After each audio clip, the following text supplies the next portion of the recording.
What's up les boys, ici Aoru pour la chaîne Aoru Gaming. Et oui, je recommence les vidéos après 5 mois d'attente. Et d'ailleurs, je m'en excuse. Tout simplement, c'est parce que j'avais eu de gros problèmes de PC pour ceux qui me suivent depuis le début. Ce qui fait qu'en fait, je ne pouvais plus record, je ne pouvais plus rien faire, plus de montage, plus rien. Pendant 5 mois sans ordinateur. Enfin, surtout sans vidéo, parce que j'avais un petit ordinateur, mais pas assez puissant pour vous faire des vidéos. Mais bon, j'ai pas glandé, j'ai appris énormément de choses sur les composants, sur ci, sur ça. Je me suis franchement amélioré, donc vous aurez des vidéos avec de meilleurs composants, de meilleurs rapports qualité-prix. Donc on va dire que ça a été bénéfique entre guillemets, mais je tiens vraiment à m'excuser pour les 5 mois d'attente. Ça a été aussi dur pour vous que pour moi. Mais bon, que dire de plus, à part des excuses, à part...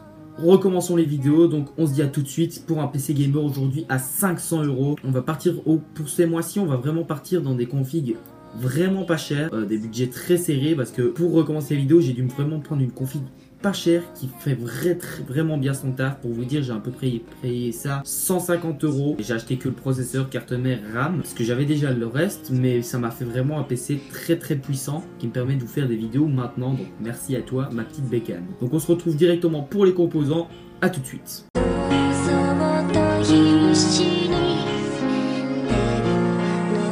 Donc pour le processeur, nous sommes partis sur un AMD A8 7600, un très bon processeur avec un très bon rapport qualité-prix. On est sur du socket FM2+, c'est un quad-core, un cache de 4 émaux et une Radeon R7 Series, donc une très bonne carte graphique. Donc pour ceux qui ne sont pas vraiment joueurs et qui s'en foutent de la qualité HD, ben vous pouvez tout simplement ne pas prendre de carte graphique, ce qui vous fera économiser à peu près 200 € et garder seulement le processeur avec sa partie graphique, elle fera très bien son taf. Pour vous dire à peu près, l'APU lance GTA 5 en médium, donc pour vous dire à peu près les performances de la R7. On se retrouve pour la carte mère. La carte mère, c'est une ASRock FM2 A88M Extreme 4+. Et oui, chez ASRock, ils mettent chaque fois des longs ultra longs, mais bon, vu leur qualité de carte mère à des prix très bas, ben voilà, on les excuse. On est sur une carte mère de type format micro ATX avec un socket FM2+, un chipset AMD 88X, 4 slots de RAM DDR3, ce qui est plutôt pas mal. En sortie graphique, donc comme je vous l'ai dit, le processeur a une partie graphique. Donc vous avez 3 sorties graphiques, c'est vraiment complet. Un HDMI, un VGA, DVI, donc vous avez vraiment les 3 slots les plus répandus pour un prix défiant toute concurrence. On a 6 pour SATA et elle est compatible Crossfire et SLI, donc génial. Alors au niveau de la RAM, je suis passé sur 8 Go de RAM, 2x4, comme ça on a le dual channel. Bon, certaines personnes disent que le dual channel c'est moins bien, etc.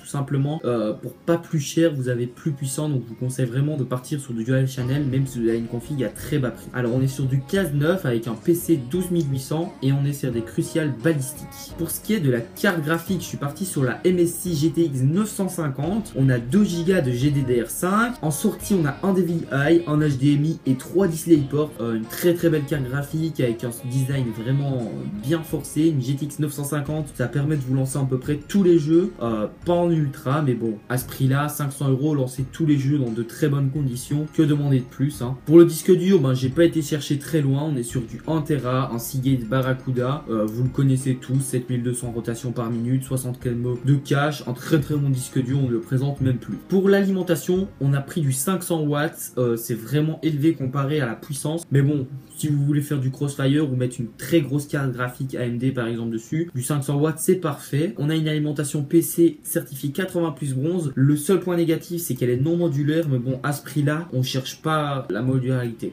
Pour le boîtier, c'est vraiment un petit coup de cœur de cette année. J'ai vu que franchement Cougar, c'est une nouvelle marque qui est sortie il y a pas très longtemps et qui fait vraiment de boîtiers avec un design agressif et à la fois classe. Ça nous rappelle à peu près les Allman, pour ceux qui connaissent. Donc c'est vraiment des très beaux boîtiers avec des bons rapports qualité-prix. Donc là j'ai pris le Cougar Spike, un boîtier de type mini tour avec des cartes graphiques jusqu'à 330 mm. En façade on n'a pas vraiment bien fourni, mais bon, on est sur un boîtier à moins de 30 €. Donc pour vous dire une autre idée, on a eu un USB 3, un USB 2, une prise micro, une prise casque. Pour les ventilateurs inclus, on n'en a pas beaucoup, on en a qu'un seul. Donc ce que je vous conseille, c'est d'en racheter un par après, parce que ben voilà, pour avoir une bonne ventilation, ce qui est conseillé c'est d'avoir 2 ventilos. Mais bon, vous pouvez en rajouter en façade de 80, de 90 ou de 120 mm et latéral gauche 2 de 120 mm, donc vous avez une bonne aération si vous rajoutez. Donc voilà, c'est tout pour moi pour cette vidéo de présentation de PC Gamer à 500 €. J'espère que vous me pardonnez pour les 5 mois d'absence. 5 mois, 500 €, c'était même pas fait exprès, t'as vu ça. Et donc moi je vous dis à une prochaine vidéo. Bye tout le monde, c'était Aoru, portez-vous bien.